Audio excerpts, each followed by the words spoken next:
All right, thank you so much. I am absolutely thrilled to be with you today. We're just going to jump right in and give you a heavy dose of vitamin T. T stands for tacos and transformation. I'm going to explain a little bit what in the world tacos have to do with brand experience. But last night, James instructed us extraordinarily well and shared this, quoting himself, obviously, right? Was really awesome. Experiences are humankind's next great leap forward. So how do we take that leap forward? How do businesses, how do organizations, how do each of us in our areas of responsibility and influence take that great leap forward?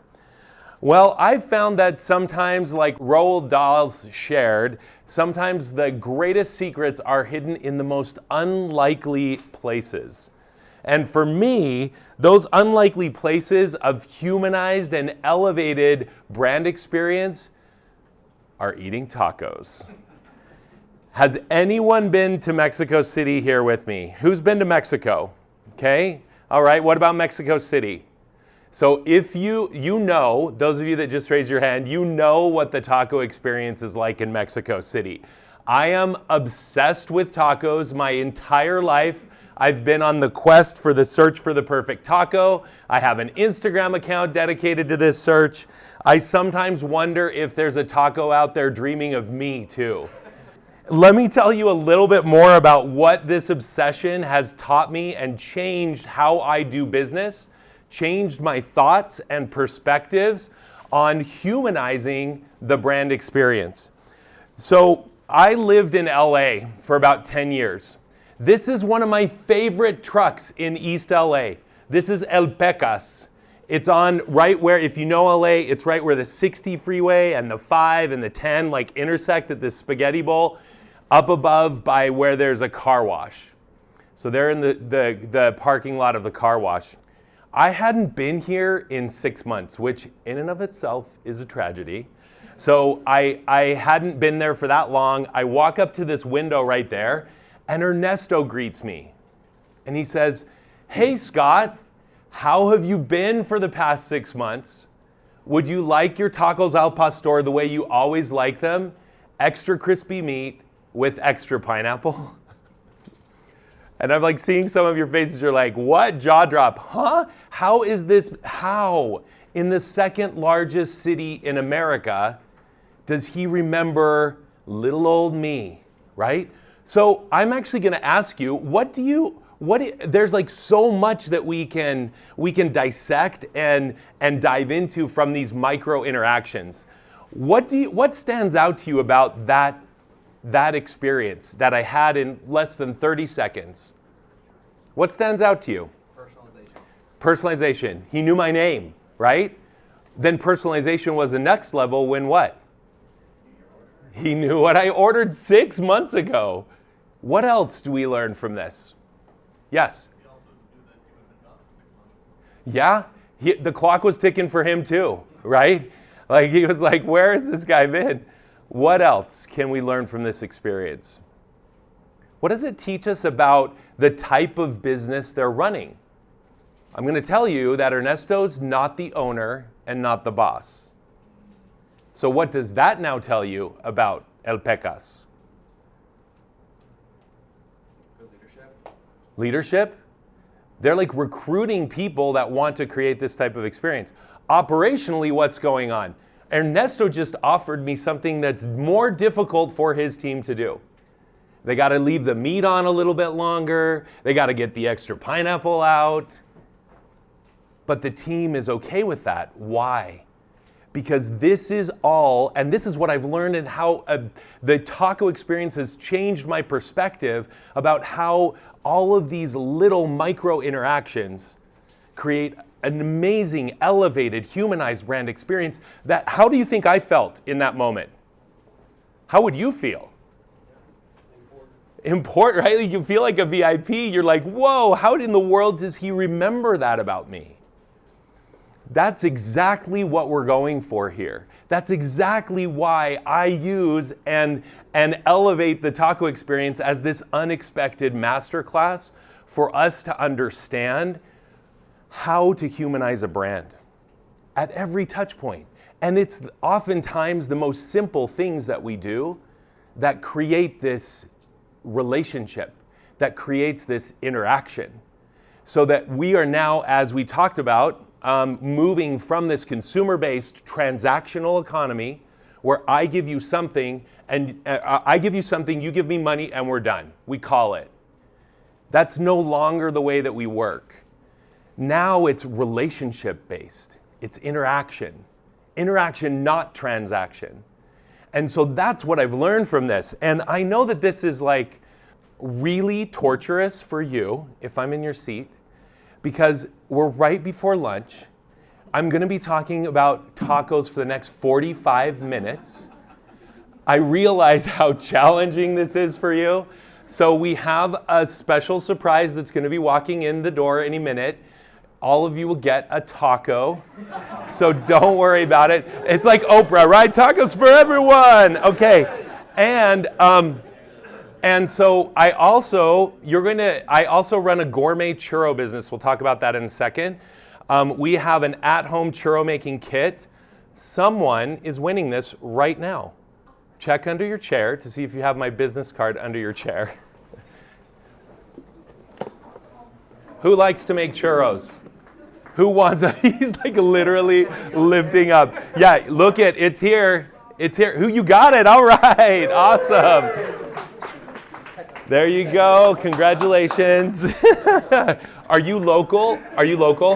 Okay, good, because you can't check, or you can't carry that on the plane. You just need to check it, but you're good. We're gonna have our churros tonight at the event, so please stick around. I'll explain a little bit more about that. But, so I'm an entrepreneur. I feel like oftentimes, and maybe this has been your experience in working as a consultant, in working in business, in any sort of capacity, I feel like a lot of us as leaders are getting stuck. We're getting stuck in this, transitioning from this old mentality of consumerism into a mentality and a mindset of relationships and experience.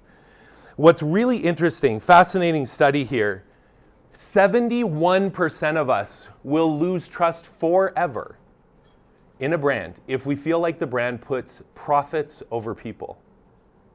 That's staggering number. Think about all of the businesses that you give your money, time, and attention to. What's happening to your experience? Like, how quickly would you jump ship and go to another business? The businesses that are winning now, that will continue to win, are those that we actually feel like they care, that they put people instead of money ahead of every other priority. And one of a super fascinating study to me, I'm going to ask you, of the CEOs that they surveyed for this, how many believe that their organization is creating a positive customer experience, positive CX? What would be your guess? How many CEOs do you think they're just nailing it? We're creating an awesome customer experience. How many? Any guesses? 82, 80, anyone else? Okay. Price is Right rules. Okay, 80%. You are exactly right, whoever said this, 80%. They compared this with what their customers actually think. What do you believe that number to be? 8%. So what does this tell you about our job as evangelists for the importance of humanized, personalized, relationship-based business strategies and organizational strategies? And I mean, I like to actually embrace a really broad definition of the word brand, because don't we all have a brand that we are stewards over? We all have a family brand. We all have a personal brand. Another bald guy, Jeff Bezos, said that your brand is what people say about you when you're not in the room. So whatever brand we are espousing, is it aligned with what we truly are and who we are? So in my experience, I've worked with these companies before. I ran a couple of nursing homes for several years, which is, we'll get into that in a second. I started the first all-you-can-fly membership airline called Surf Air out of Southern California. And now I run a gourmet churro business. Obvious, connections there, right? This makes perfect sense to everyone. Let me tell you a little bit about my experience running a nursing home. What we did was take over distressed properties and turn them around. So I was asked to help turn around Mission Care and Rehab in the Pasadena area of Southern California. It was in bankruptcy, half occupied. We had about 200 direct competitors within a 10-mile radius. How about that? Sounds like fun, right? And no one wanted to work for us. So they're like, here you go, Scott, take this over. Okay, great. And we had a vision and a mission and values. And what do we do with those typically in businesses? We frame them, we put them on the wall, we say this is what we believe and what we espouse. But I was like, gosh, those are really great. But there was this gap, right? This 80% and this 8% gap. What guarantee do I have as the leader of this business that at 2 o'clock in the morning, my CNAs or the janitors aren't undermining everything that we spend all day talking about and banging on the drum, right? This is what we want. We want to bring this mission to life. We want to care for people like this is something special. And the thing that I loved about the nursing home business is that no one wants to be in a nursing home. And I loved the challenge of okay, look, no one wants to be there, but let's create this experience that is at least positive and at best special. So what does that look like for us? So I started to study, and I was I was staying up at night, what do I do? I started to study what other titans in brand and customer experience have done. You recognize some of these brands. You probably love some of these brands. Maybe even your heart rate went up because you have so many positive emotions associated with some of these. I started to study what they did and took and gleaned from different elements of their systems. Everything from Disney calls their team members cast members, right? Because everyone's on stage all the time. Things like this. Chick-fil-A, what do they say when you say thank you? My pleasure. All right. Yes, they do. Whether you're in Orem or Provo, Utah, or in North Carolina. So how do they get that level of consistency? How do you keep everyone at every level of your organization motivated, rewarded, and recognized for actually bringing your mission and values to life on the regular? So that's what was keeping me up at night. And so we started to implement these things. We started to create systems and structure to be able to continue to reinforce our vision, mission, and values and actually bring them to life. And this was a lot of little things that were really actually inspired by the taco experience, right? Instead of saying, oh man, have any of you been to a nursing home or hospital recently? What do they say when they're like, oh, room 34B needs an IV? Room or bed, 10A needs their diaper changed. So my dad is actually living in a nursing home right now. He's been there for 4 years. So I now experience this on the other side of the spectrum here. And I remember this one time early on. My dad suffered a debilitating stroke, and he's in a nursing home for the rest of his life. And I remember early on, I was talking to an insurance agent over the phone. And they were looking to transfer my father from one facility to the next. And she kept saying, well, the bed needs to move from this facility to this new facility, and if your bed wants to move from this place to the next place, and she kept referring to the bed. And I said, hold on just 1 second, I'm sorry. When you say bed, are you referring to my dad? Because I love my dad. and please don't ever refer to my dad as an inanimate object. That was something that was so important to us when I was running a nursing home. That's someone's grandmother. That's someone's uncle or aunt. So we called people by name. And we held our team's hands to the fire with all of these things too. We called them by name. We said, we ask you to smile when you work here. We want you to maintain eye contact. Can you imagine? If you've been in healthcare recently, some of that stuff really doesn't exist. And so for us, lots of little things that humanize this brand experience made a huge difference. And so we would interview people and say, look, we need you to look people in the eye and smile, and we don't call people by numbers here. And can you help us with this? And there were literally people that were like, I don't think so. We're like, awesome. Please go and work for our competitor, okay? Because we don't want you here. We want to create something special. And so we'd wax the floors so you could almost shave in them. We offered all of our doctors and any visitor that came in a fresh bottle of water. We answered every call light, even though I'm not a clinician and I can't do an IV or change someone's diaper. We had my director of nursing and I, Elizabeth, she's amazing. We told people that, look, if you catch us passing a call light and we don't answer it, we have to give you $25 out of our pocket right now. So you better believe all of the teams watching us to see if we actually practiced what we preached and if we actually lived what we were asking them to do. So I will tell you that in just 1 year's time, we went from bankruptcy to 4.5 million in revenue. And I attribute this to our team. I attribute this to the system. We were continually reinforcing our business principle, our mission, vision, values to them constantly. We had a whole schedule and a system of trainings and reinforcements and fun.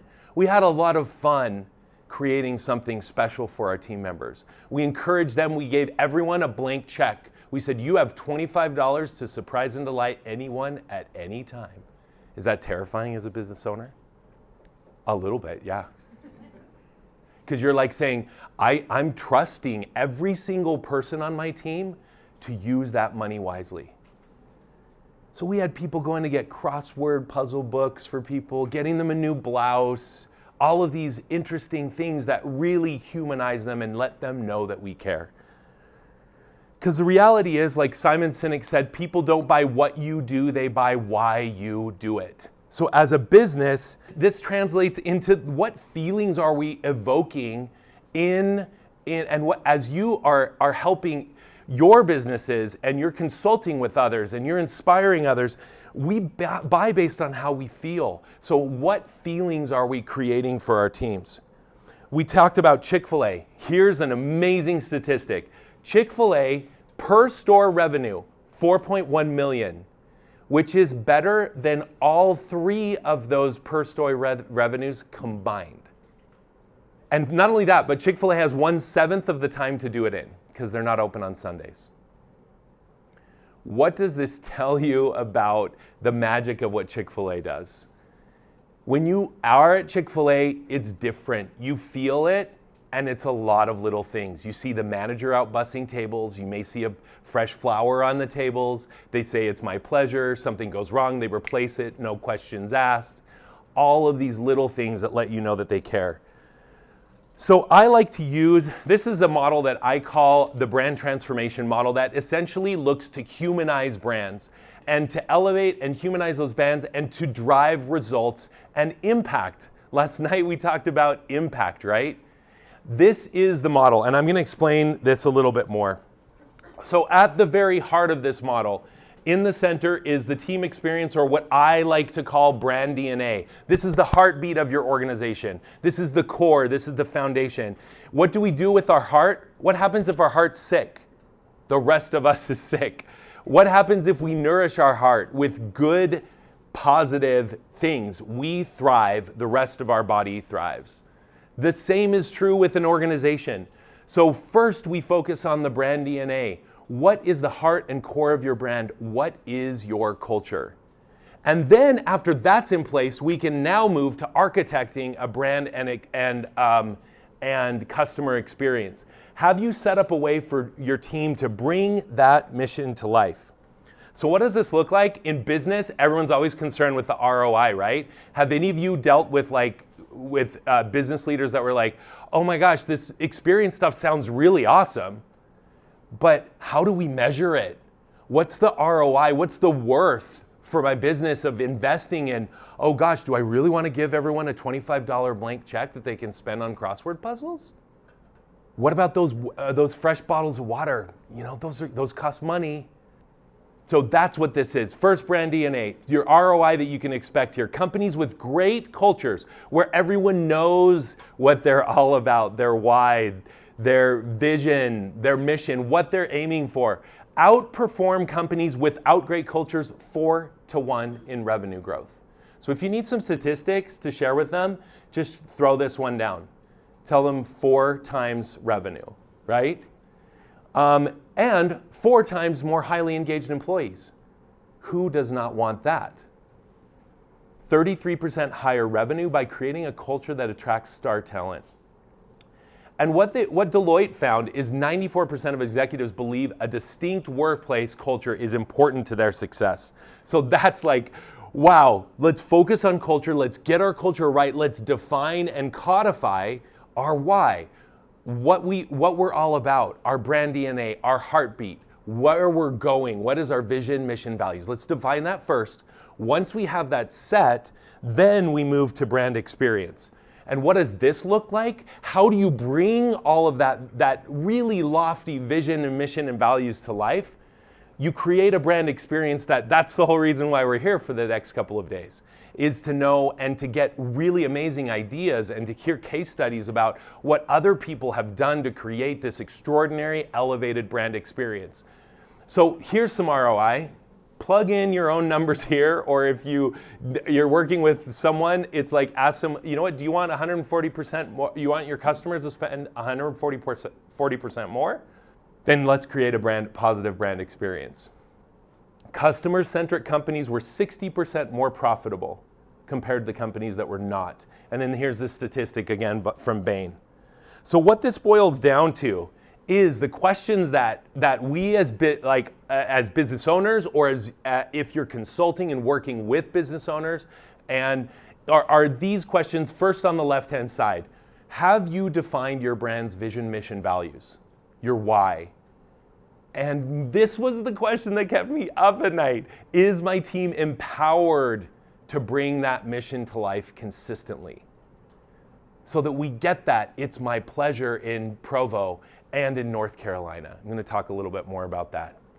And then when we move to brand experience, have we intentionally, and I know this is like preaching to the choir, you guys are like, yeah, have we intentionally designed an overarching, consistent, and human experience at every touch point? And what makes your brand experience so different that it builds lasting relationships and creates fiercely loyal evangelists? What are we doing? So it looks like some of you grabbed a sheet on the way in. This is what I've found. It's weird how this happens, but there's elements of an extraordinary brand experience that just happen to be the acronym TACOs. It's amazing. It's like infiltrated. This is the power of the taco. Sayer's handing some more out if you need one. What I've found is that these are elements. These are elements for extraordinary, humanized, elevated brand experience. We're going to talk about each one of these. The fundamentals. Without the fundamentals, the details are useless. If your electric car does not work, is anyone buying a Tesla? No person is buying a Tesla if it doesn't work. What about food? If the food's not good, are you going back? No. I mean, you may give it a second chance, but you're going to be very reluctant to go back. Fundamentally, it all starts with whatever product or service we're offering. If it doesn't work, then it would be like lipstick on a pig, right? It doesn't really matter. So fundamentally, our product or service has to be in place and it has to be good. Does it need to be the absolute best in the world? That would be helpful, but it just needs Clay Christensen talks about the job to be done, right? It needs to do that job. You want a delicious taco, it needs to be delicious. You want a car that gets you from A to B, it needs to get you there. This is an example of one of my favorite street corners in Mexico City where they sell tlacoyos, which are blue corn, amazing pieces of heaven, that this family has been on this street corner for 40 years. You're not on a street corner in Mexico for 40 years if your product is terrible. It just is not happening. So this is, I mean, we're in paradise right here eating this. Let me tell you about the next letter here. Always different, positive, and special. Surprise and differentiation have far more impact than noise does. So what is the sloth having to do with this? So when I lived in Peru for the summer, we went to Iquitos. Anyone been there? Iquitos is the Amazonian jungle of Peru, northern Peru. It's the largest city in the world that is only accessible via boat or plane. You can't get there on the roads. So we got there, amazing experience. And if you've been to a third world country and you go to an artisan handicraft market, have you guys been to a handicraft market? Anyone been there before? If you're like me, you've noticed every single stall is basically the same. They're selling the same stuff. They're charging the same price. And I'm like brand experience marketing, like can never take these glasses off ever in my life. It's a blessing and a curse. And so I'm like walking through this market and I'm like, oh my gosh, I want to teach these people the power of differentiation. There is no differentiation. There is a sea of sameness here.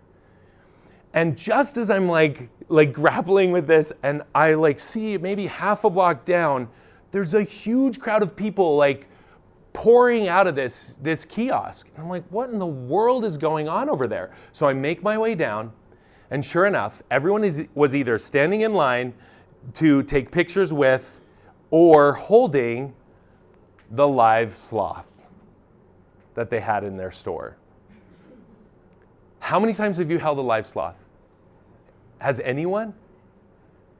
So they're like really slow. It's true. You know the DMV and in the movie Zootopia, like probably the best casting choice of all time. And so like the sloth is that they really do move slow and they're like bony and bristly and wiry, just how you would imagine. And I was like, yes, this place nailed it.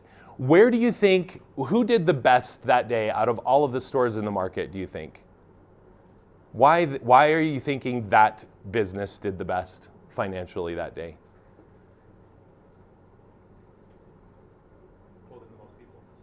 Most people were there? They were different, positive, and special. Yeah.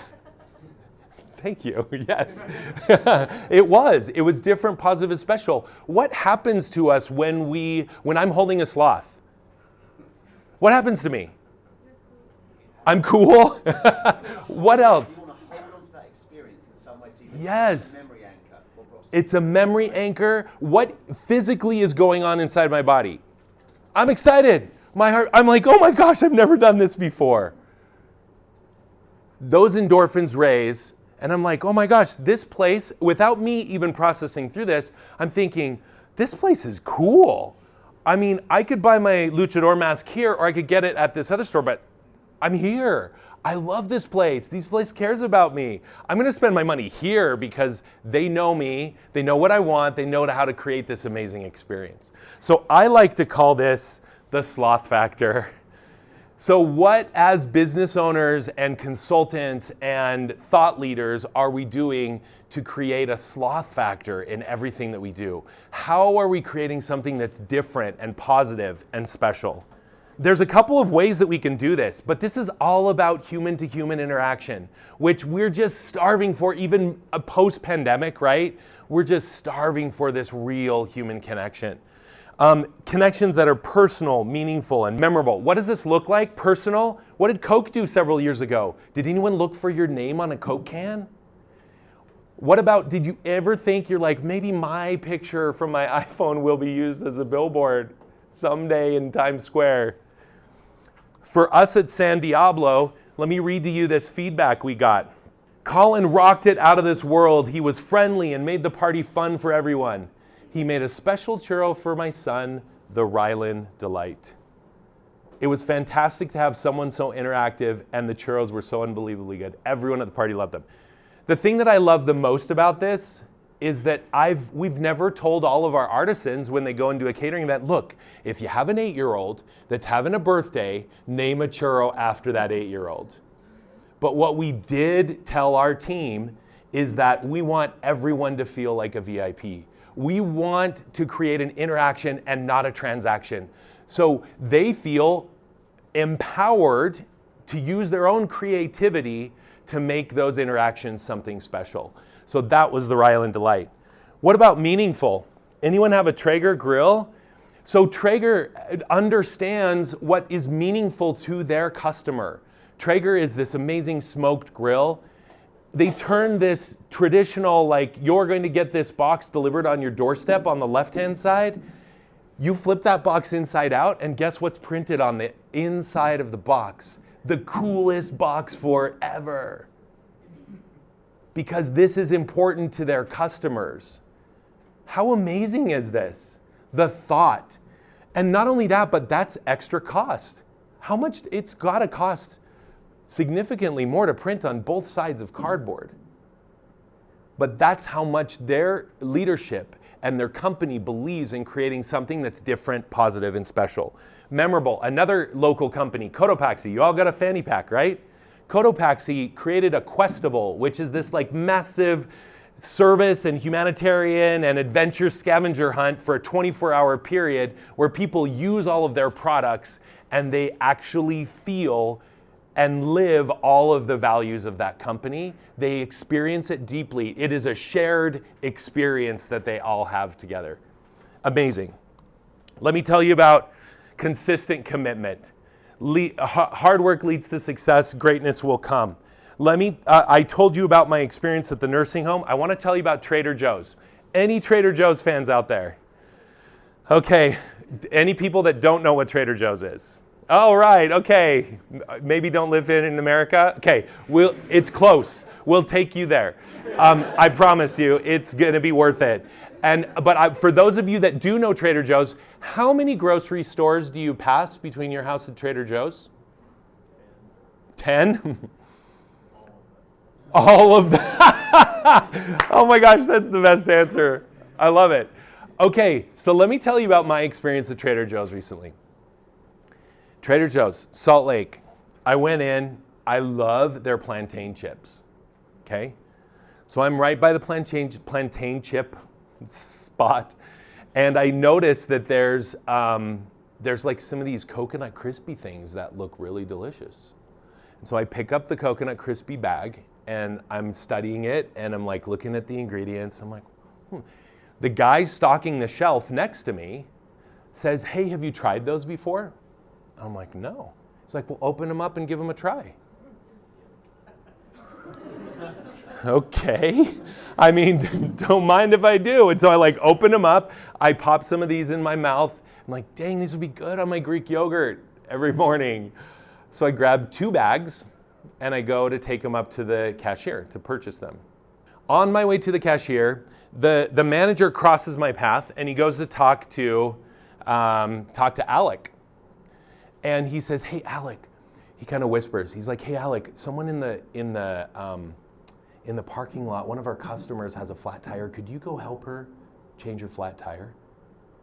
He's like, oh, absolutely. So he like puts down his stuff that he was doing and like basically like skips out the outside to go help this elderly lady change her flat tire. I'm like, oh my gosh, who is this guy? And how do I find a million more Alex to work in my business, right? Like, I want everyone to be like Alec. And I want to create that type of culture that happens in our business. And so, sure enough, I'm that guy. So I get my Coconut Krispies and I follow out in the parking lot and I want to see what this is all about. And so I find Alec, big old smile on his face, changing this lady's tire.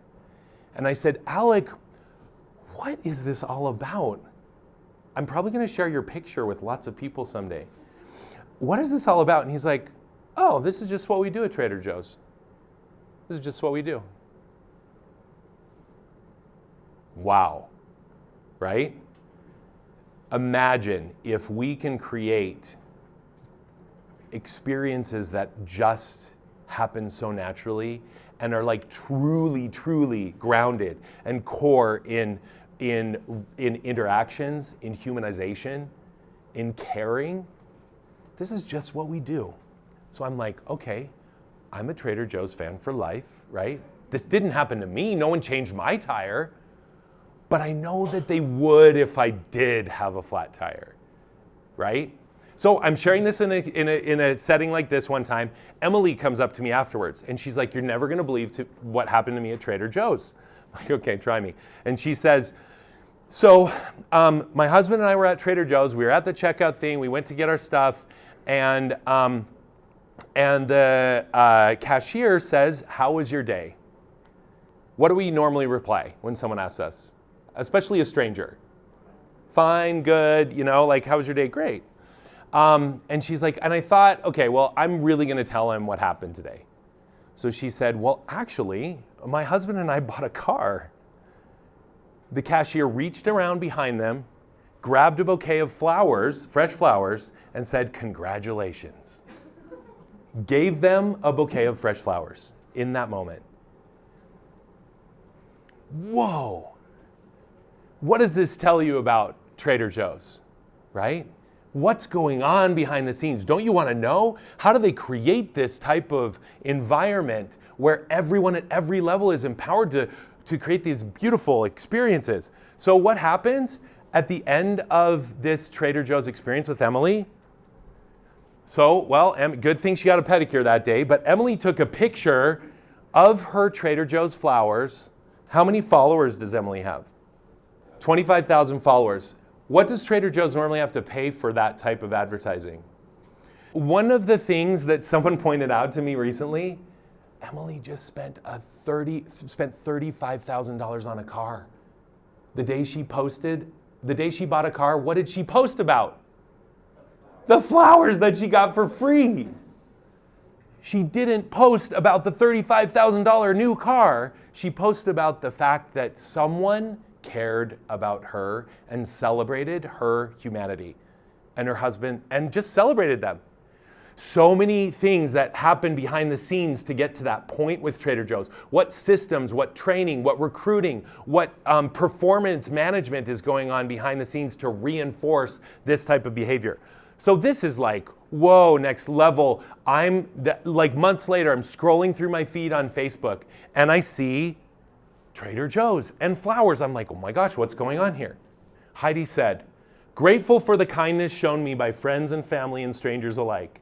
Just went to Trader Joe's and while checking out, the cashier asked if we had any plans this week. I said we are actually heading to my dad's funeral in a couple of days.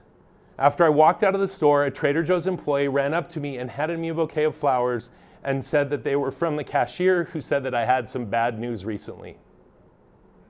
So nice. Jordan is loving the flowers. There is a consistent commitment there that changes lives. We talked last night about impact, right? This is the impact that we can inspire in the world. If we can get more business leaders to embrace humanized, elevated brand experience as a competitive advantage, not just to beat the other guys, but to leave a lasting impact and a legacy of good and change people's lives. Larry Page, founder of Google, always deliver more than expected. Anyone been to the Magic Castle in LA? Did you call the popsicle hotline? No, I didn't stay at the hotel. Oh, you didn't stay there, you visited. They have a popsicle hotline at their hotel. You want a popsicle at any moment, you pick up this phone and you can get a popsicle. At the pool, let me show you about this wow experience that I had from a taco place in Mexico City called Los Machetes. They make tacos as long as your arm. The taco shells are literally this long. They look like a machete blade. and so I'm like, of course, geeking out over all the taco and like, this is amazing. I can't believe this. So Concepcion, the owner right there to your left, invites me behind the velvet rope and asks me to have a shared experience and participate in their bread. and teaches me how to cook these tacos.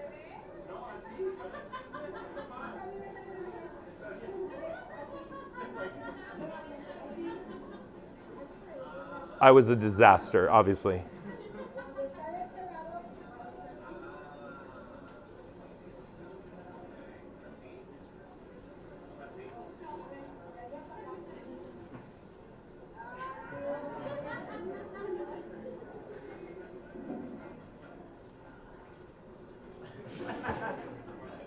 Seriously. I know, seriously.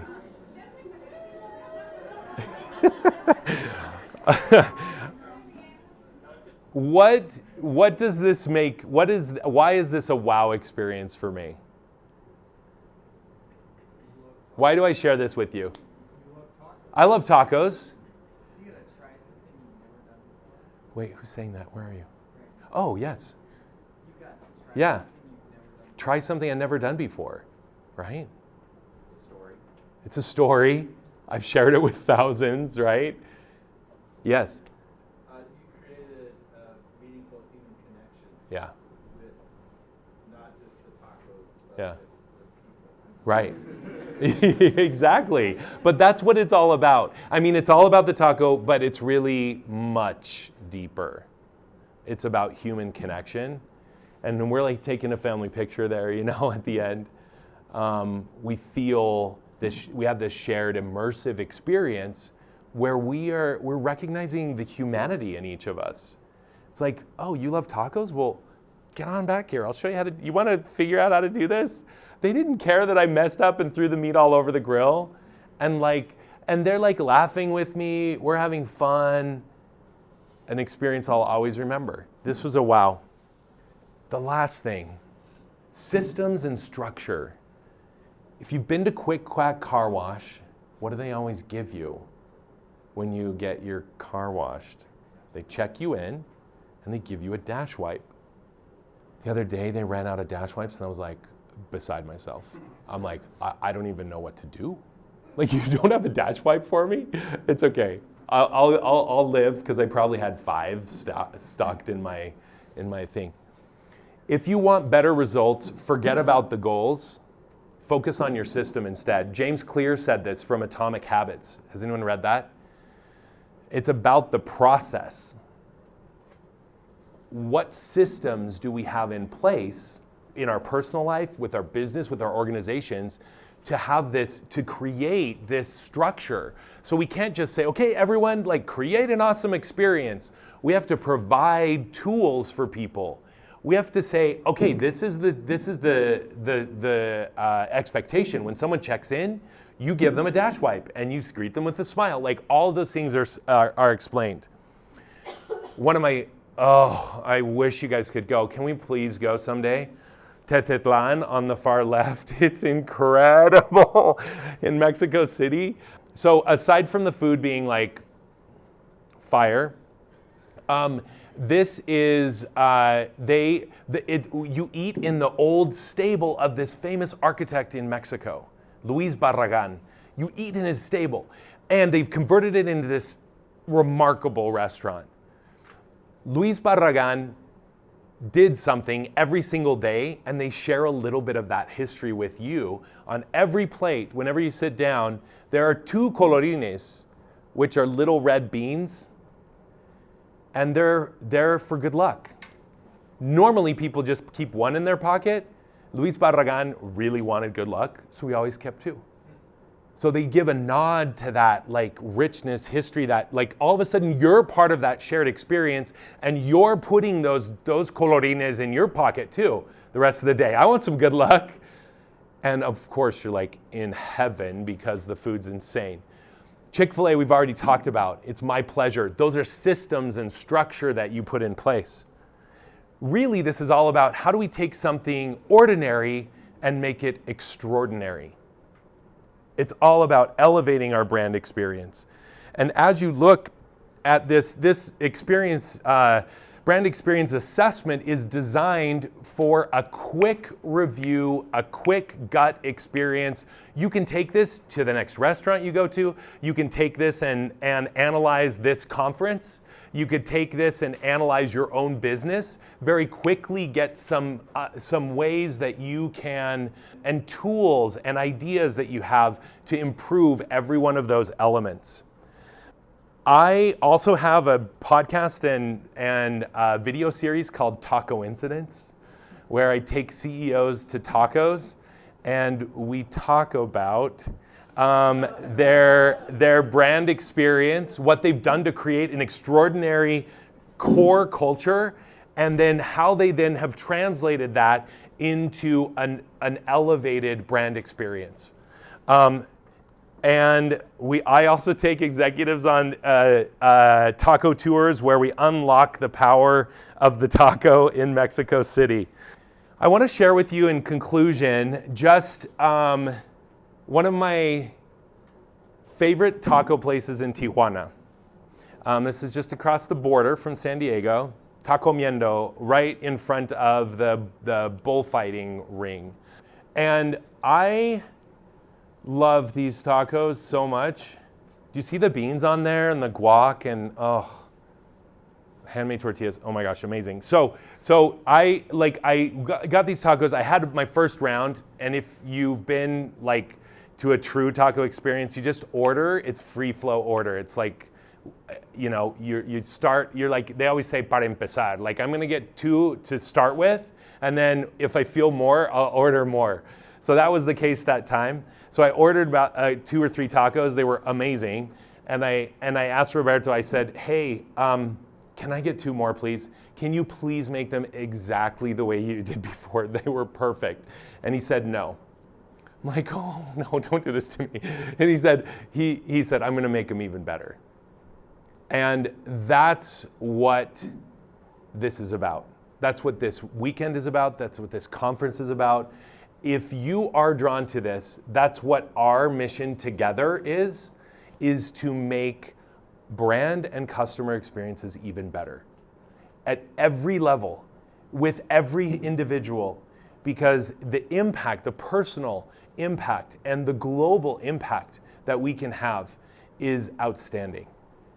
For positivity, for raising levels of self-esteem, for helping people feel loved, heard, accepted, like they belong. That's what this is all about for me. And it has been such a pleasure to share some of my thoughts and my experience with you. I think we're probably up on time, right? Are we right on time? Right on time for starting late. Awesome. I would love to connect with you. My colleague Sayer has helped me with all of this, put together all of this presentation. We do everything together with vitamin T. And I would love to connect with you. This is the way that you can get that digital version of the brand experience assessment. I'd be happy to send you.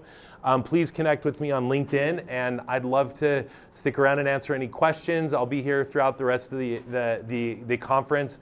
As well, we'll have San Diablo churros tonight for dessert. So it's been wonderful to be with you. Thank you so much for your time.